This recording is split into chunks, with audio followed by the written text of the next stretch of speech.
जी और गन्नाराम जी के यहाँ तो शादी समारोह आयोजित किया और शादी समारोह के अंदर मुझे आमंत्रित किया। इसलिए छापा परिवार का हृदय से मैं आभार प्रकट करता हूँ। बहुत बहुत आपको धन्यवाद। थोड़ी देरी हो गई।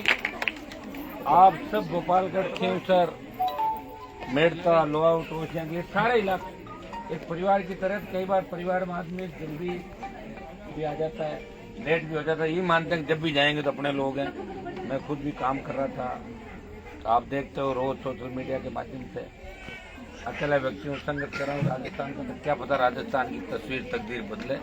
यहाँ उपस्थित हमारे एमएलए साहब पुखराज जी, भाई राजूराम जी प्रधान, और बावड़ी का ये इलाका जहाँ ज्यादा भाषण की आवश्यकता नहीं, क्योंकि पिछली बार जब पार्टी बना के चुनाव लड़ा उस समय राजस्थान में अगर मजबूती से मेरा साथ दिया तो 3 विधानसभा क्षेत्रों में विधायक बना के दिए। उनमें एक खींवसर थी, एक गोपालगढ़ था और एक मेड़ता था, और कई जगहों पे आरएलपी पार्टी दूसरे नंबर पर रही। बाड़मेर से लेकर कोटपुतली तक, भीलवाड़ा, चित्तौड़, कपासन से लेकर गंगानगर तक राष्ट्रीय लोकतांत्रिक पार्टी को जवानों, किसानों ने पूरा आशीर्वाद दिया। उस समय हमारी पार्टी नई थी और हमने कई लोगों की मदद कर दी जगह जगह पे। इंसानियत के नाते आप लोगों के कहने से किसान कौम कमजोर नहीं हो, हमारे लोग हमारी वजह से नुकसान नहीं हो जाए। हम वोट काटू पार्टी नहीं बनना चाहते थे। हम राजस्थान में सत्ता संघर्ष के माध्यम से प्राप्त करना चाहते थे। इसलिए आरएलपी के गठन से पहले हमने रैलियों की शुरुआत करी। हुकार राजस्थान के जवान किसान ने भरी, कर्ज मुक्त किसान हो, फ्री बिजली मिले, सड़कों से टोल नाके हटाए, मजबूत लोकायुक्त, बेरोजगारी भत्ता और रोजगार। पढ़े लिखे हमारे जो बच्चे हैं उनको रोजगार कैसे मिले, खाली पद भरे जाए राजस्थान के अंदर, खेत खेत सिंचाई का पानी हो, हरा भरा राजस्थान हो, भय मुक्त, अपराध मुक्त राजस्थान हो। और हुकार रैलियां करते करते अक्टूबर के अंदर जब जयपुर पहुंचे तब हमारे सामने एक ही रास्ता था, जो लाखों लोग हमें सपोर्ट कर रहे थे रैलियों के माध्यम से। और जो रैलियां हुई राजस्थान में ऐतिहासिक रैलियां थी। पार्टी बना के सत्ता के माध्यम से आपकी सेवा करना, लोकतंत्र के अंदर या तो जिसकी कलम होती है उसकी चलती, या जनता होती है सरकार को झुकाते हैं। जनता हमारे साथ थी, कलम की आवश्यकता थी, और आप सब के कहने से राष्ट्रीय लोकतांत्रिक पार्टी का गठन किया। और राष्ट्रीय लोकतांत्रिक पार्टी राजस्थान की पहली पार्टी है, देश की तो सबसे नई पार्टी है आरएलपी, और राजस्थान की पहली पार्टी है जिसे क्षेत्रीय दल के रूप में मान्यता मिली। 70 साल के इतिहास के अंदर बड़े से बड़े नेता हुए राजस्थान के, बड़ी सी बड़ी बातें उन्होंने करी, खुद की पार्टी नहीं बढ़ा पाए। कांग्रेस छोड़ी तो भाजपा में चले गए, कोई लोक दल में चला गया, कोई जनता दल में चला गया, और कांग्रेस में भी अगर बैठे रहे तो मौनी बाबा बन के बैठे रहे। नहीं तो एरिया का विकास किया, ने आपका विकास किया, नया नहर लाए, ने शिक्षा की क्रांति लाए, ने शिक्षा की जोत लाए। ये सारा भार हमने हमारे ऊपर लिया कि हम राजस्थान को जगाएंगे, इसकी तस्वीर तकदीर बदलेंगे। हमारी बेटियां, हमारे बच्चे उच्च पदों पर बैठे, आम आदमी मजबूती से अपना जीवन यापन करे। जिस तरह पंजाब, गंगाना, हनुमानगढ़ के इलाके हरे भरे मजबूत है, उसी तरह हमारे इलाके के लोग भी आगे बढ़े, यहाँ के किसानों की आर्थिक स्थिति ठीक हो। गठबंधन के बाद जब चुनाव हुए, मैंने एक मीटिंग करी थी आपके भोपालगढ़ के अंदर, और मुझे याद है कि उस एक भोपालगढ़ की एक मीटिंग के अंदर आपने पुखराज जी को जीता के राजस्थान की विधानसभा के अंदर गहलोत अपने इलाके में वोट मांग रहे थे, गली गली पायलट अपने इलाके टोंक में गांव गांव घूम रहे थे। लेकिन हनुमान बेनीवाल खींवसर की जनता ने कहा, हनुमान जी फार्म भरो, उस दिन आप संबोधन दे देना, पूरा खींवसर राजस्थान में चुनाव लड़ेगा। और खींवसर की जनता ने मुझे भी भारी वोटों जीता के राजस्थान की विधानसभा के अंदर भेजा। बाजतू से लेकर तमाम इलाकों में हम मजबूती से रहे। सेकेंड नंबर है, नई पार्टी थी और कई जगह की परिस्थितियां थी। पार्टी 3 विधायक हमारे गए, उसके बाद भी छोड़ते आपके सामने लोकसभा में हम क्या करें। आप लोगों का गठबंधन तो करना ही पड़ेगा, किससे करें, कहा मोदी से कर लो, कर लिया गठबंधन करके मैं दिल्ली चला गया।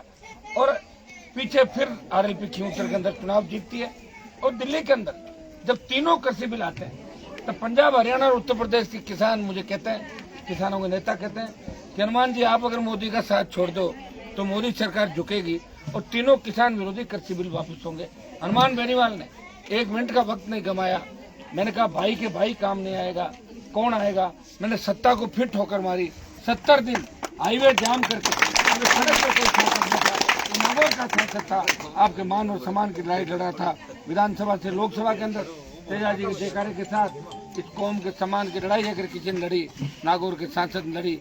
अभी जिस जंतर मंत्र पर पहलवान बैठे हैं, उनको समर्थन देने के लिए सबसे पहला देश का कोई सांसद पहुंचा, हनुमान बेनीवाल था, जिसने कहा बेटियों की आंखों के अंदर आंसू कभी बर्दाश्त नहीं करेंगे। मैं इंतजार कर रहा हूँ कि कब वहाँ से बुलावा आए और कब दिल्ली घेरने के लिए जाएं।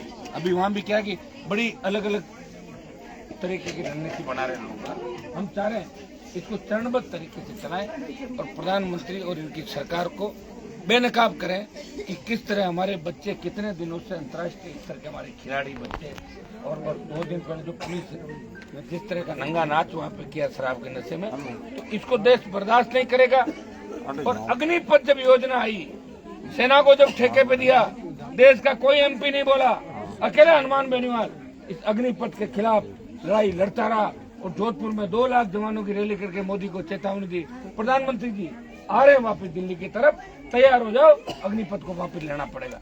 भाइयों, मैंने एक चीज का भी ध्यान रखा कि मैंने जितने भी कार्यक्रम किए उसमें कभी हिंसा नहीं भड़की।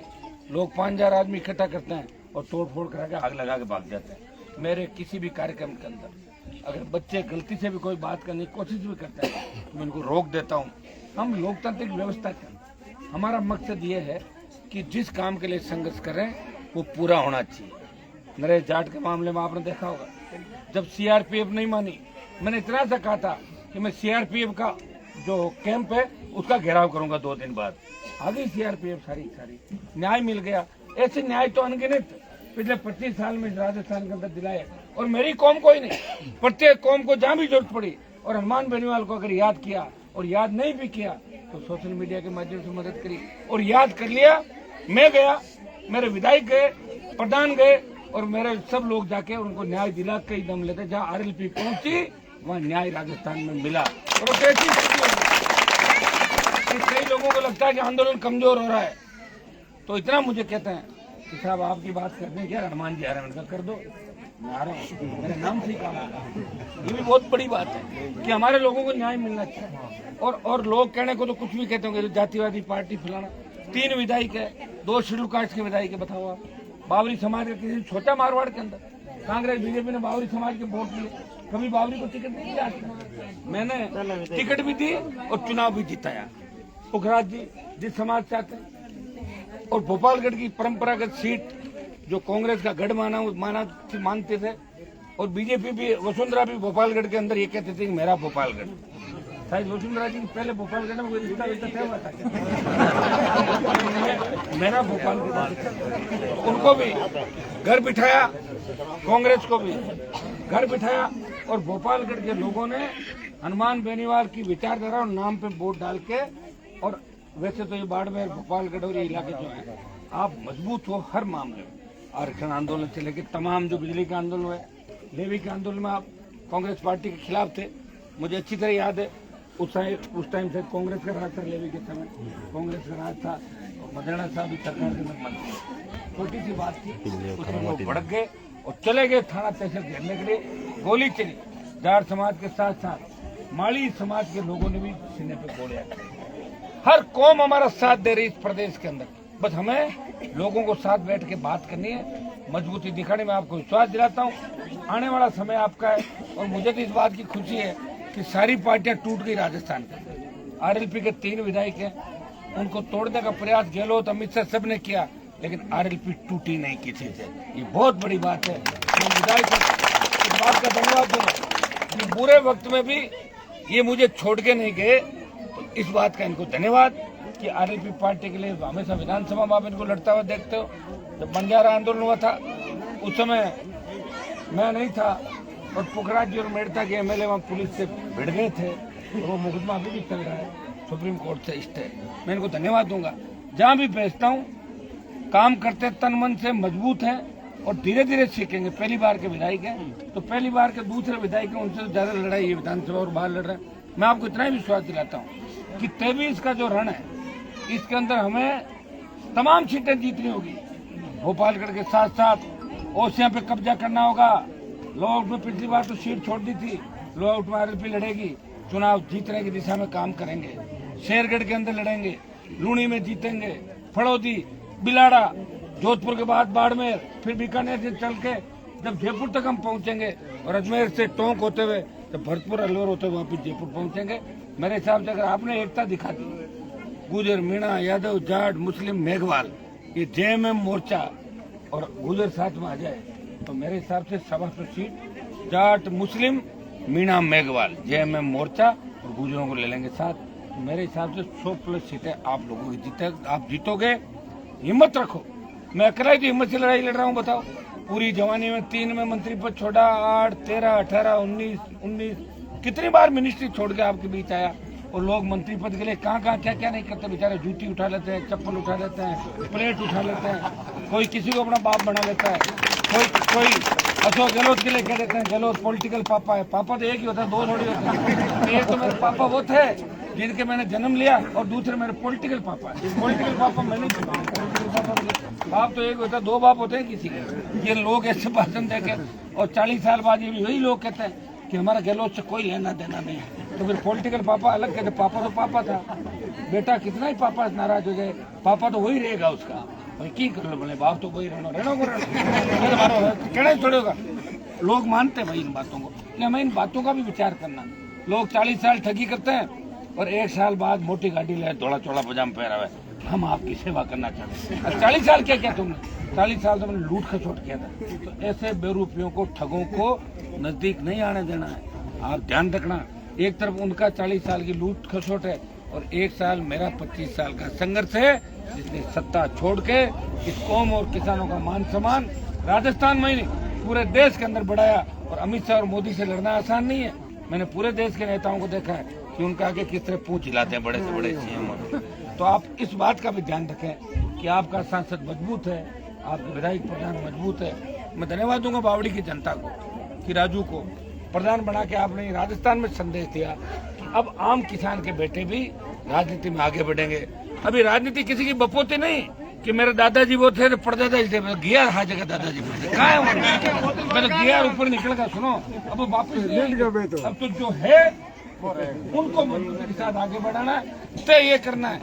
काम करने वाले है कि नहीं, इतना आपको अधिकार है। देखो, अगर मेरे में भी कमी हो तो मुझे आप बताओ कि मान जी इस चीज की कमी। हाँ, मेरे अंदर एक कमी है, मुझे गुस्सा ज्यादा आता है और मैं हैंग हो जाता हूँ। अब हैंग क्यों होता है उसका कारण भी सुन लो। 6 बजे जाके सोऊंगा, 2 चपाती सुबह, 2 चपाती शाम, और सुबह उठते ही फिर चल दूंगा। गहलोत का सत्ता है मेरे पास आएगा, मोदी का सत्ता है मेरे पास आएगा, कांग्रेसी मंत्रियों का सत्ता है मेरे पास आएगा। मैं एक व्यक्ति हूँ जो सबकी पीड़ा हरने का काम कर रहा हूँ। तो हैंग होगा कि नहीं होगा बताओ। एप्पल का मोबाइल आप कितनी बार करती है, हैंग होगा तो होता कि नहीं होता। कितना 14 बड़ा ले लो, 13 ले लो, सारा हैंग होके भी फिर रेडी होके आपके बीच आ जाता हूँ लड़ने के लिए। आप सब हिम्मत रखो। अरे सुनो,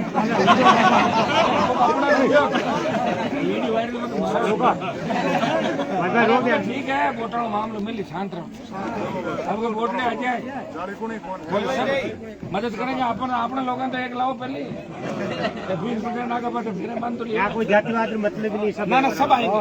जातिवाद गाड़ी नहीं करनी थी, बोलने नहीं। एक मिनट रुको। और आप जिन लोगों के लिए जिससे लड़ रहे हो ना, का बेटा पोता तो गोदी में बेटा अशोक गहलोत, ध्यान है ना क्या